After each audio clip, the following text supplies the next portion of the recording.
Hey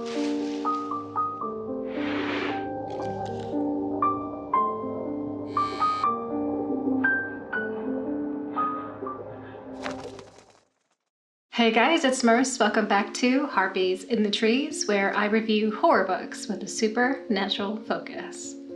Hello! I am drinking coffee because it is, what time is it right now? Okay, it's like 3:40. It's not dark yet, but it's definitely getting dark.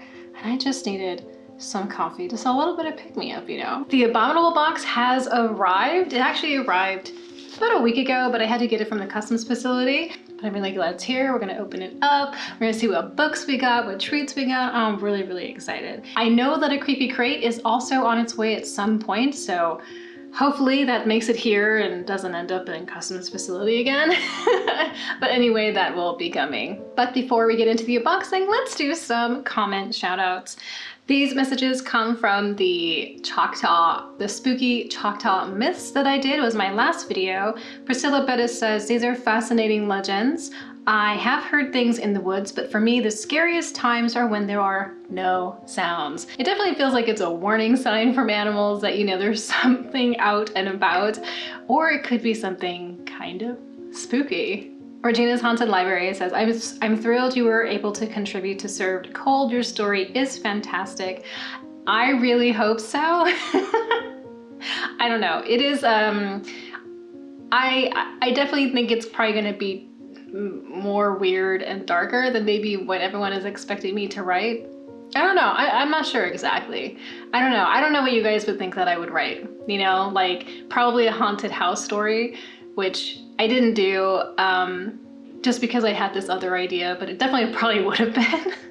But I'm glad that she likes it. That makes me feel a little better.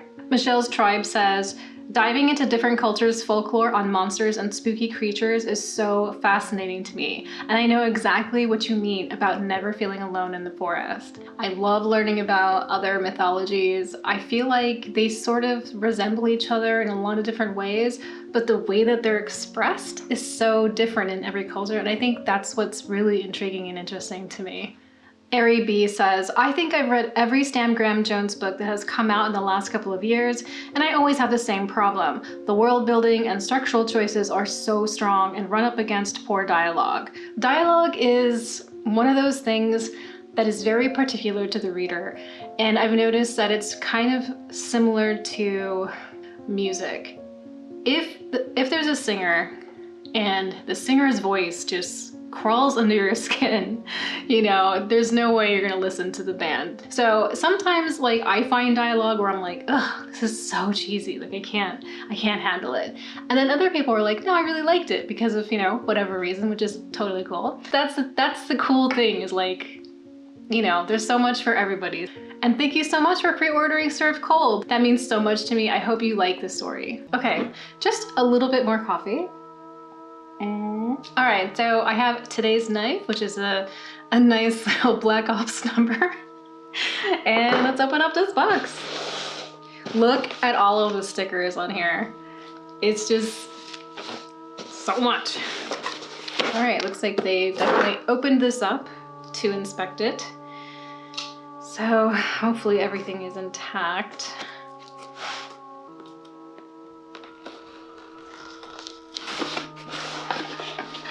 Here's what's inside. Looks good. I've been wanting to buy some new books, but I just can't do it at the moment. So this just makes me so happy. All right, let's start with the drinks because they're right on top. They've already been opened. Okay, so we have our standard fare. So the flavorways are Your Golden, which is spicy orange and ginger. And it says it feels like taking on the day with a shot of ginger. And this one is Future is Pink Black Tea. And it says it feels like a morning jog in the park. I did have the ginger one. It's really, really nice. And then we have our instant cappuccino and hot cocoa. My favorite Lions coffee bag. I'm gonna go for the treat next. I can see it here. And it is the Little Welsh Chocolate Company, made the nice way. Milk chocolate, maple, and pecan. The pecan pie one I love pecan pie. My family called it pecan. I don't know which is the right way to say it. I just say pecan now, apparently. Let's give it a taste. It is a little broken, but I blame that on the customs facility. Looks like this. Looks really nice. You can definitely smell the pecans.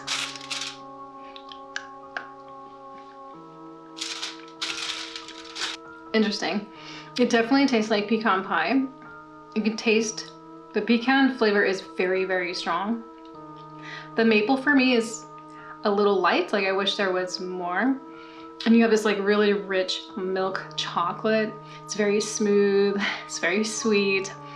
It is a bit heavy, but it is very delicious. Won't last long.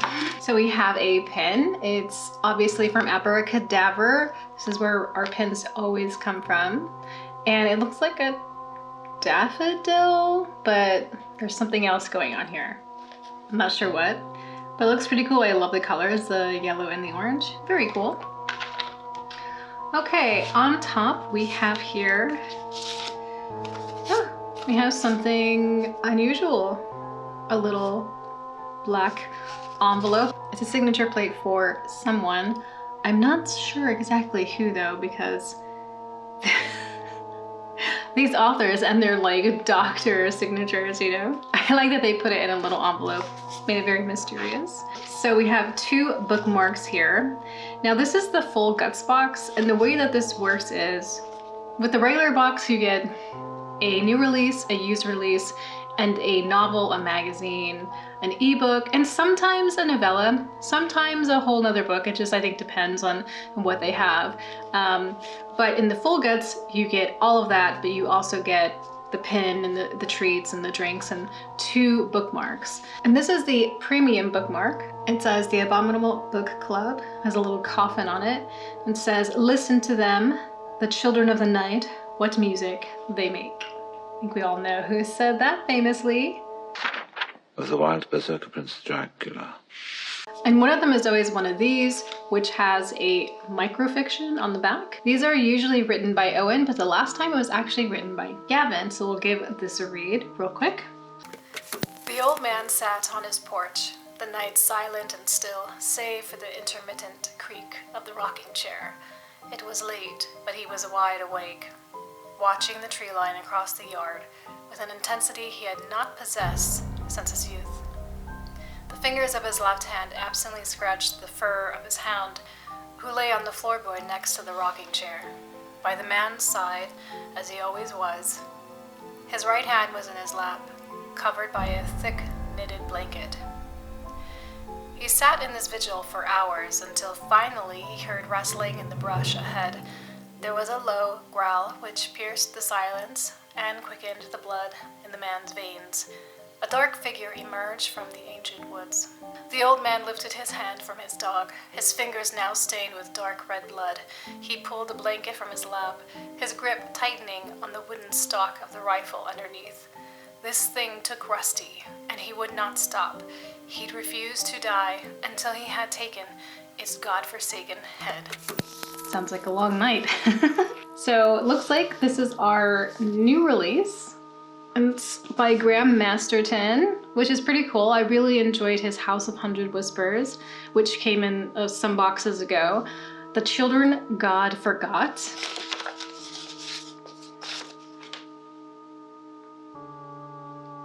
I don't know, I guess it's Graham Masterton's signature. It's hard to tell. Let's read the back and see what it's about. A terrifying birth. A young woman is rushed to hospital with stabbing pains in her stomach. The chief surgeon delivers a living child with the face of an angel and the body of a tentacled monster. An escape from the dark. Engineer Gemma is plunged into darkness in a tunnel beneath London. Before she escapes, a strange green illuminates a cluster of ghostly figures. Gemma is certain they were children. A supernatural threat. D.C. Jerry Pardo and D.S. Jamalia Patel of Tooting Police have investigated the occult before, but nowhere as horrible as the city's sewers. Down here in the dark, where the dead come back to life, witchcraft is the only force strong enough to save you. Almost feels like it's like a graphic novel to me or something. Obviously it's not. I do remember though with The House of 100 Whispers, the synopsis was like, it was cool. Like I was like, okay, it sounds like it's going to be atmospheric and, you know, kind of moody. I thought it was going to be something completely different than, you know, what it was, which I really enjoyed reading and had a lot of fun with. So I'm not like hesitant to read it. I'm just like, what is it gonna be? You know, like, what is it really? I mean, I like this whole like green fog that was children. Like, I don't know what that means, but I like it. Spoiler card, we'll wait on it.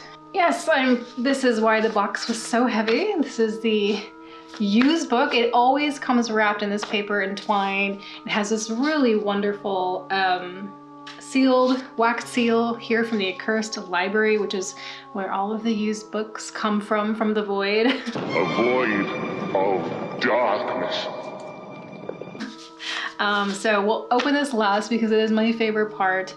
Okay, it has been a while since we have received a Gasling magazine. This is the October issue, book number 14. Let's see if I recognize anyone's names in here. Nope.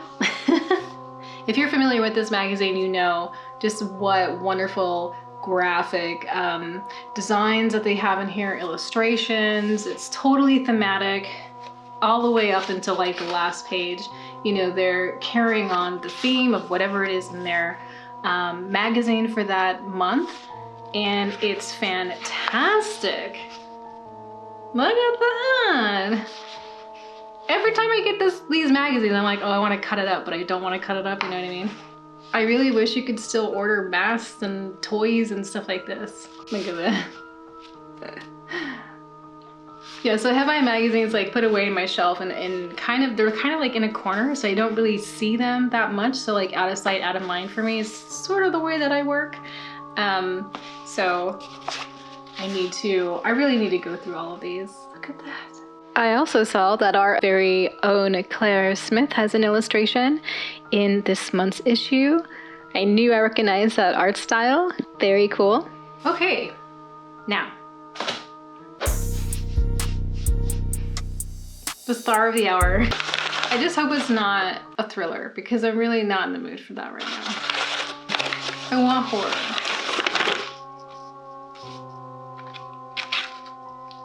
Oh, okay. Wow, okay. It's James Herbert. Others. I definitely do not have this one.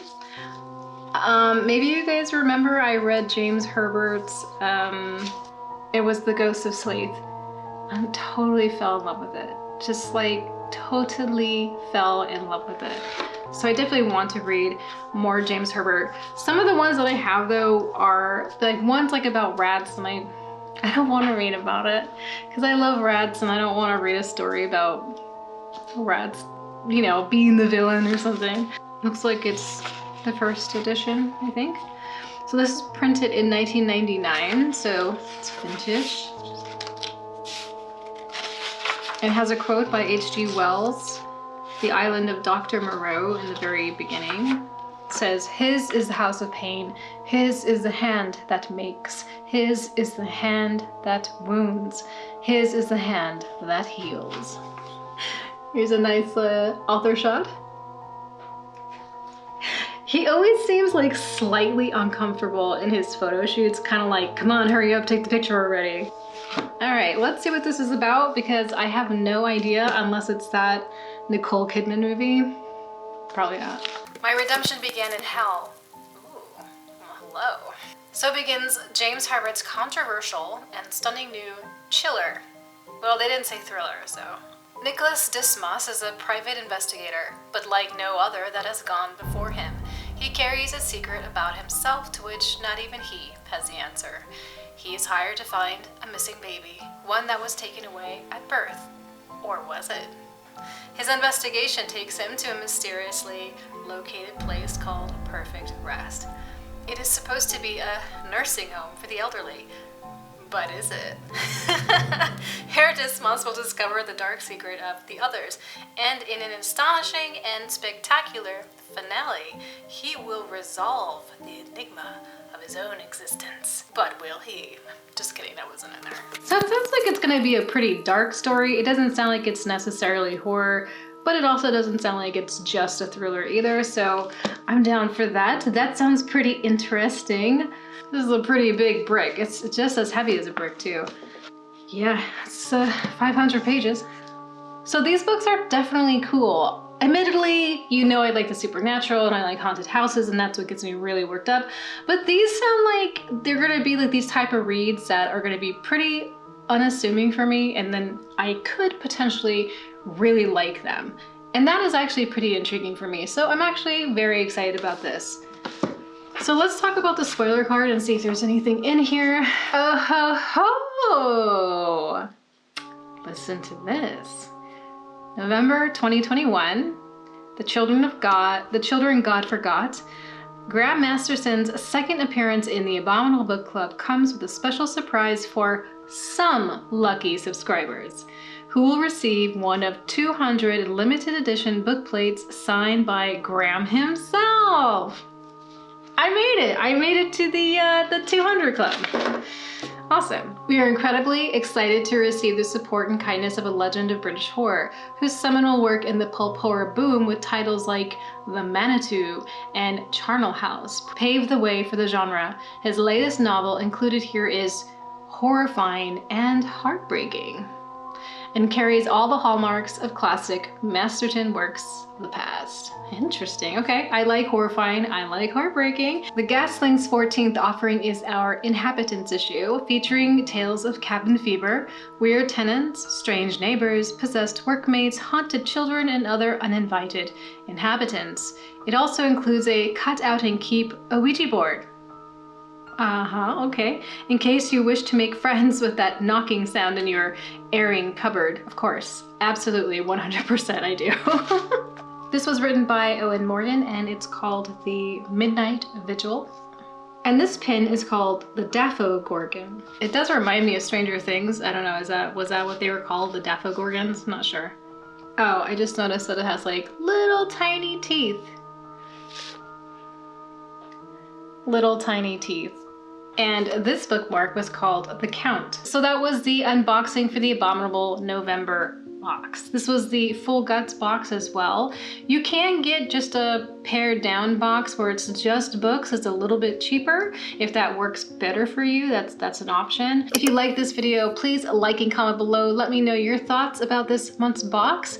And if you haven't subscribed, please subscribe. It would mean a lot to me. Otherwise, please take care of yourselves, look out for each other, and I will talk to you next time.